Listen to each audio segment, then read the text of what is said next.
The sky ripped open. Something ancient stepped through. Reese bled as he whispered to what even gods won't name. But what happened next will shake everything you thought you knew. First, let's go back to the beginning. There was a pressure in the dome, a kind of silence that wasn't the absence of sound but the weight of unspoken dread.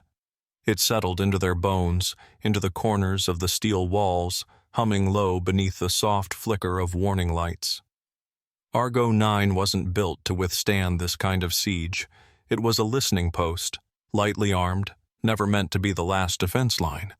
And yet, here it stood, wrapped in ion storms and half-burned orbitals, holding out like a splinter in the throat of an enemy that had already swallowed the sector.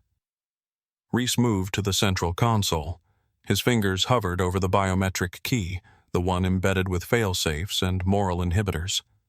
All disabled now. The moment command fell back, he'd purged the protocols. The AI protested for 17 seconds, then went silent. No court-martial awaited a man already sentenced by physics. "You don't have to watch," he said to Grant. Her laugh was brittle. "If I blink, I'll miss the moment we trade science for something older." She wasn't wrong. What they were about to do didn't belong in any codex of military doctrine. This was ritual masquerading as protocol, desperation woven into digital code. The schematics had been salvaged from the blackout zone on Mars. Files hidden in dead formats, obscured in neurological compression patterns. No one should have been able to decrypt them. But Reese had. Because he remembered the rumors. Back when he was a green recruit orbiting Triton, a scarred captain told him the tale over ration wine, a hidden species that moved through space-time like smoke through fingers. Not hyperdimensional, not post-biological, unclassifiable.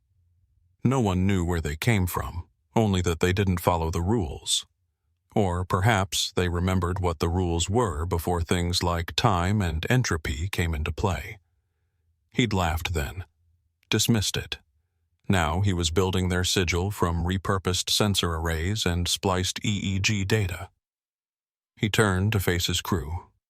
Miles, the comms officer, stared ahead blankly, lips moving in silent prayer to a god whose name had lost meaning in the void. Corporal Deeks gripped his rifle tighter, as if bullets could hold off entropy itself. Even Chen, their engineer known for her cynicism, said nothing. No one objected. Not anymore. They were past debate, past orders. They were cornered and counting minutes. The moment the pulse was triggered, reality winced. The sound it made wasn't sound at all, not vibration through air, but something more primal, the collapse of pattern, the unweaving of causality.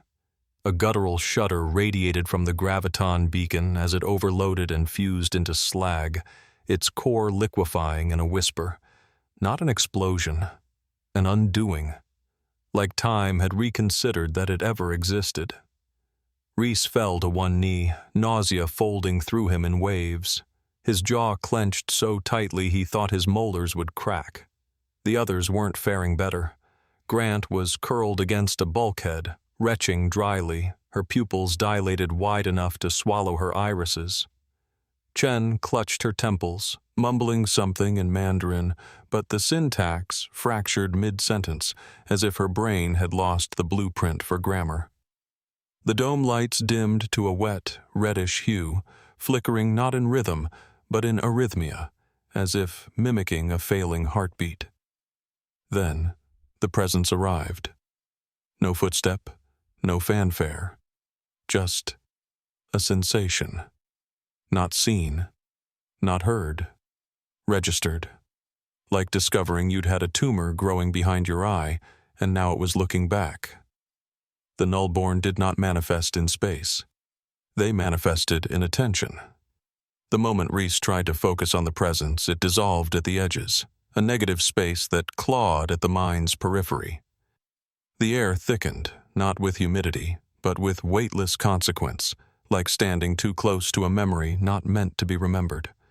An itch sparked deep behind Reese's left eye, then pain, sharp and absolute, like a scalpel laced with data. Blood beaded from his nostrils and ears. He welcomed it. It was a lesser wound. "Speak," he managed, his voice thinned by pressure no machine could log. Words were fragile here, crumbling in their own echo. And the voice that answered, it wasn't heard. It was understood, like a funeral dirge dreamt before birth, a resonance older than language. "We said we would never come again. Why call?" Reese didn't answer from intellect. He answered from somewhere deeper, where instinct became plea. "Because the Eryx will erase us. You have reason not to let that happen." There was a stillness then, profound and terrifying. Not silence, judgment. Then came memory. Not recalled, injected. 1,000 broken timelines spilled across Reese's synapses. The Nullborn standing above alien cities in flames. The Eryx swarming worlds. A betrayal forged in paradox. A pact broken when the universe was still cooling. "You invoke debt." "Yes." "Then blood will balance it." And the temperature dropped. The moment the Eryx fleet pierced the outer void, the stars blinked out. Not obscured, but rejected. The firmament warped, stretched and convulsed as if allergic to the presence of what was coming. No warning alarms blared. The sensors didn't have time. Physics itself fell to its knees. And then the sky tore open. What poured through wasn't a battle in any human sense. The Eryx didn't fire weapons. They were weapons. Each bioship was a hive cathedral of engineered flesh and predatory instinct, bristling with chitinous mandibles and pulsing ion sacs. They moved like thoughts, erratic, hyper-intelligent, ancient, until they didn't, until they froze, shivered, and began to unravel. The first Eryx ship bloomed outward like a lotus caught in reverse entropy.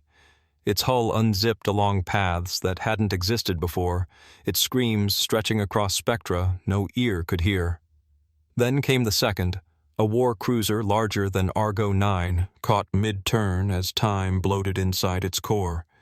It birthed itself in both directions, and in doing so, unmade itself. Reese watched, his eyes locked open, blinking red against the HUD light show that no longer obeyed logic. The Nullborn's assault wasn't kinetic. It was ontological. Probability collapsed like scaffolding soaked in acid. Where the Eryx swarmed, they were met not by fire, but by possibility made hostile. Yet with each kill, a tremor passed through the crew. Not physical, but metaphysical. Reese's breath hitched as a child's face flashed before his vision. An Andari girl with silver eyes, weeping in a burning meadow. A life not his. A memory from a world he'd never seen. Then another. A father clutching his son beneath a sky of falling moons. Then a woman standing in silence before a mirror, face half-eaten by something shifting. Harper convulsed next to him, her body seizing with unspoken grief. Deeks screamed and bit into his own palm, eyes wild with borrowed sorrow. Chen dropped her toolkit and fell to her knees, whispering names, hundreds of names, none of which they knew. Reese understood then. The Nullborn were channeling through them, not merely to fight, but to balance their ledger. For every Eryx slain, a piece of the crew's consciousness was used, burned, to enact the retribution. They were vessels, not warriors. And every time one of those star-hung horrors died, Reese felt his humanity shrink, just a little more. He gripped Harper tighter, anchoring her to the present, even as something ancient and alien clawed its way through their souls. He had asked for salvation. This was the cost. The silence left in the Eryx's wake was wrong. It wasn't peace. It was absence. An absence too total, too sterile, as if even the concept of violence had been cauterized from the vacuum. Debris floated in slow spirals. Fragments of chitinous armor curled like fossilized petals, glowing faintly with bioluminescent residue. The remains didn't drift. They lingered, suspended in the kind of stillness that suggested they weren't obeying inertia, but waiting for permission to decay. Argo 9's hull groaned like a living thing exhaling a long-held breath. Its orbital path was jagged, dragged off course by gravitational scars the Nullborn left behind. No alarms, no sirens. Systems returned online in eerie cooperation. Even the AI stopped announcing diagnostics, as if it too knew better than to speak aloud. Inside the dome, there were no cheers, just the cold, ticking pulse of biological monitors and the brittle rustle of paper-thin sanity. Harper sat curled beneath the viewport. Her eyes were open but unseeing, caught somewhere between this timeline and the dozen others she had briefly been. She muttered in broken syllables, words from dead languages, fragments of unborn histories. Reese kept her close, even when she didn't recognize him. Miles and Chen remained on life support. Whatever the Nullborn had funneled through their minds had scorched the synaptic pathways. There was no damage the machines could register, only an emptiness, as if the essence of what they were had been siphoned off and not returned.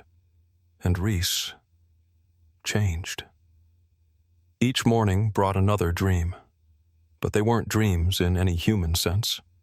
They were diagrams burned behind his eyes, stellar cartographies that mapped wormholes not yet discovered, languages encoded in particle spin, blueprints for structures that bent entropy into storage. He didn't understand them. He contained them. When the fleet arrived weeks later, expecting to retrieve bodies, they found survivors instead. Command tried to declare victory, tried to dress the massacre in medals and classified ceremonies. Reese wouldn't play along. He stood before the High Admiral and told the truth, not for glory, but as a warning. "We asked for help from the ones your gods pretend don't exist." They sealed the logs, scrubbed telemetry, erased the last 20 hours of recorded feed. But it didn't matter. The Nullborn didn't need records. They needed witnesses. And now, Reese was one. The pulse code had been imprinted into his memory, alongside the knowledge of when it must be used again. He had not just survived. He had become a threshold,